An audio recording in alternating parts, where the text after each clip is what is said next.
Bonjour, voici une vidéo sur le rapprochement bancaire. Donc, quand on veut faire un rapprochement bancaire, le but, c'est de rapprocher le compte de banque au grand livre. C'est-à-dire que quand on regarde la comptabilité de l'entreprise, on regarde dans le système SAGE, on regarde les états financiers, ou Acomba, ou QuickBooks, on est en train de dire, voici le montant qu'il y a dans mon compte de banque. Donc, on peut prendre un exemple, on pourrait dire, j'ai 1000 $ dans mon compte de banque. Et là, je dis, ah oui, tu as ça dans ton compte de banque, prouve-moi-le. Donc, la personne va sur le site web de sa banque ou elle me montre le relevé de banque à la même date, pour que la date soit la même.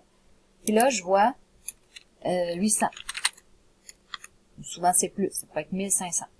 Là, je dis, tu es en train de me dire, dans ton logiciel comptable, que tu as 1000 $ dans ton compte de banque, mais quand je regarde vraiment ton compte de banque à la même date, je vois pas le même montant. Explique-moi pourquoi. Fait que le rapprochement bancaire est là pourquoi? Est là pour expliquer en détail toutes les raisons, toutes les factures, tous les chèques qui pourraient faire, qui expliquent la différence entre mon compte de banque, tel que je dis dans mes états financiers dans mon grand livre, et mon vrai compte de banque. Donc, pour savoir c'est quoi l'écart entre les deux, qu'est-ce qui explique l'écart entre 1000 et 800 $? Donc, on va commencer par trouver tout ce qui est pareil. OK? Parce que si c'est pareil, ça ne nous concerne pas. C'est pas ça qui explique l'écart. Donc, notre but, c'est de trouver les différences.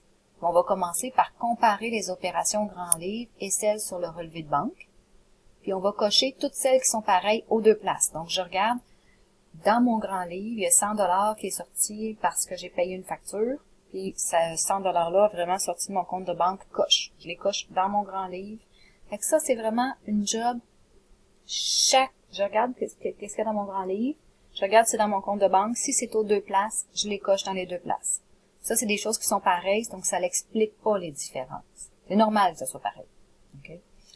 Après ça, il va rester des choses dans mon grand livre pas cochées, puis il va rester des choses dans mon relevé de banque pas cochées. On va commencer par, il y a des choses dans mon grand livre qui sont pas cochées. Ça veut dire qu'ils sont dans mon grand livre. Ils ont été passés, il y a une écriture qui a été faite dans le logiciel, mais qui apparaissent pas dans mon relevé de banque. Donc ça, c'est des items ici qu'on va voir en jaune là, dans le fichier que j'ai fait. Donc, qu'est-ce qu'on fait avec ces items-là? L'écriture, elle a déjà été faite dans le grand livre, mais pour une question de délai, ça apparaît pas encore dans le compte de banque. Donc, la seule chose qu'on va faire, c'est d'attendre, parce que ça va finir par penser, et on va les indiquer. Donc, on va les indiquer. Voici les choses qui sont dans mon grand livre, qui sont pas dans mon relevé de banque, mais c'est normal, c'est une question de délai. Donc, il y a deux choses qui pourraient être dans le grand livre, mais pas dans le relevé de banque.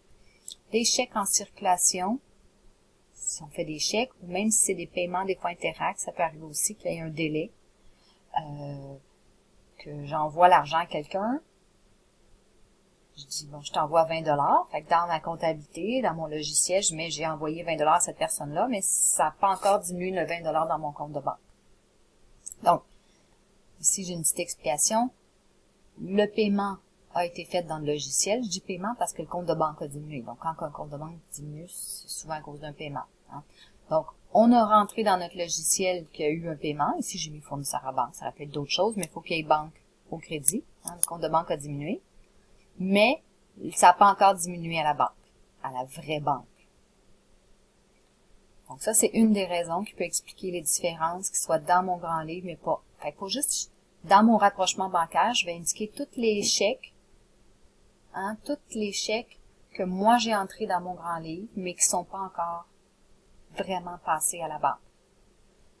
Ensuite, l'inverse d'un chèque, c'est un dépôt qui a été fait dans un chèque que moi je fais. C'est de l'argent qui sort de mon compte de banque. Il peut y avoir de l'argent aussi, un dépôt, que moi j'ai indiqué dans ma comptabilité, dans mon grand livre, que j'ai reçu l'argent. J'ai augmenté mon compte de banque dans mon grand livre, mais que ça n'a pas encore vraiment augmenté. Donc, il peut y avoir des dépôts qui apparaissent pas encore dans mon vrai compte de banque. Donc ça, ces dépôts-là, s'ils sont dans mon grand livre, mais que l'argent n'a pas encore été déposé dans mon compte de banque, je vais les enlever du solde de mon grand livre. Parce que Dans mon grand livre, je l'ai fait augmenter parce que j'ai eu un dépôt. Donc, je vais enlever ce montant-là. Je vais enlever ce montant-là de mon solde du grand livre, puis je devrais arriver à mon solde de banque. Ensuite, donc là, il y a les deux choses que moi j'ai écrit dans ma comptabilité, mais qui sont pas dans la vraie banque. Pour le rapprochement bancaire, je fais juste les indiquer en détail, mais je fais pas d'autres choses. Il peut y avoir des items, des montants qui sont dans mon relevé de banque, qui sont vraiment passés à la banque, mais que moi, j'ai pas indiqué dans mon grand livre. Là, il y a une problématique, parce que mon grand livre, c'est ça que j'utilise pour faire mes états financiers, et mes états financiers doivent comprendre toute l'information financière. Donc, c'est important que je passe une écriture. Que je passe une écriture dans mon grand livre pour dire, il y a quelque chose qui est passé à la banque, puis, j'avais oublié de le mettre dans ma comptabilité, donc je vais le mettre en passant une écriture.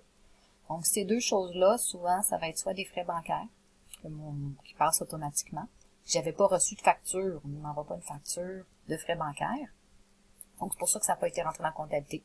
Mais on va le rentrer. Donc, pour ces items-là, en bleu, là, qui a passé à la banque, il faut faire une écriture. Mais en attendant qu'on fasse l'écriture, on peut juste se dire, dans notre rapprochement bancaire, OK, c'est normal que ça soit pas là, c'est parce que c'est des frais bancaires, je vais faire mon écriture. Donc, s'il y a des frais bancaires qui ont passé à la banque, ça veut dire que mon compte de banque est plus bas que mon solde au grand livre. Donc, qu'est-ce que je vais faire? Je vais prendre mon solde au grand livre, puis je vais diminuer des frais bancaires, parce que mon solde à la banque a déjà été diminué des frais bancaires, donc ça va les rapprocher point égal, égaux. Puis, il y a les revenus d'intérêt, quand il y a des 2 sous déposés dans notre compte, des fois, là. J'espère que c'est plus que 2 sous de revenus d'intérêt que vous avez, mais s'il y a des montants d'argent qui sont déposés dans votre compte de banque, ces montants-là doivent aussi être mis dans le grand livre. Donc, il y a une écriture qui doit être faite. Et en même temps, pour le rapprochement bancaire, c'est de l'argent qui a été déposé dans mon compte de banque, mais pas dans mon grand livre. Donc, pour le rapprochement, parce qu'on veut que les deux expliquer pourquoi ils sont différents, mais on va dire, je prends mon solde au grand livre. Si j'ajoute les 2 sous qui ont été déposés, je vais arriver au même montant que j'ai dans mon compte de banque. Donc, j'espère que ça vous aide un petit peu à voir la raison, puis qu'est-ce qu'on fait quand on fait un rapprochement bancaire, c'est que on veut expliquer pourquoi que dans mes états financiers, dans mon grand livre, on dit que mon solde de banque est à tel chiffre, mais qu'en vrai, il n'est pas à tel chiffre, il faut vraiment écrire précisément, en détail, toutes les raisons qui expliquent pour que ça devrait arriver égal là avec toutes les raisons. Donc, merci, bonne journée.